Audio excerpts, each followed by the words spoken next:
Hello mga kalapski! Ayan, lumabas nga yung husband ko saglit and ayan, pagbalik niya may dala na siyang lechon. At ayan, sira na naman ang ating diet guys and napakalutong talaga ng lechon na ito. At ayan, syempre may kasama pa yung dinuguan dahil sikat nga dito sa kota ang Tita Aikas lechon and talaga namang masarap ang lechon nila guys. At saka ang dinuguan dahil meron na din silang restaurant doon.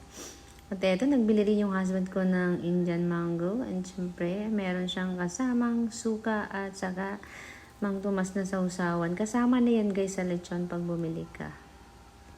Sabi ko nga sa asawa ko dahil puro matataas yung cholesterol ng kinain namin. Dahil kanina nga lang ay nag-chicken kami. Tapos kahapon ay crabs. O diba sabi ko ihanda na niya ang kanyang losartan.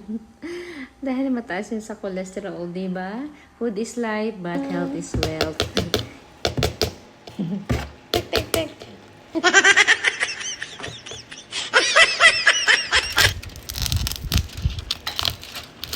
Ang lutong guys. Wow! Oh, easy.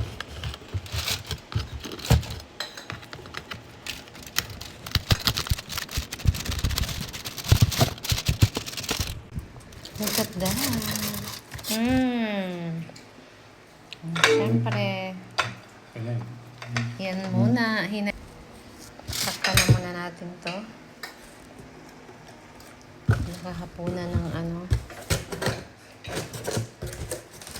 kalaban. At that. Guys, eto na yung balat.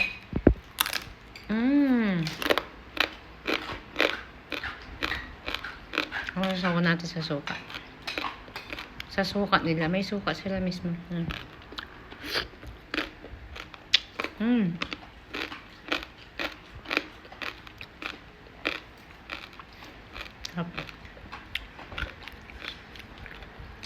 And ang dinuguan nila, try natin with rice.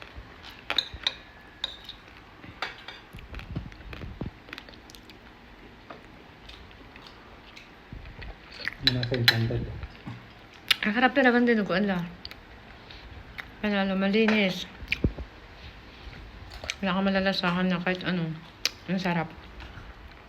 Kain muna tayo guys. Thank you for watching.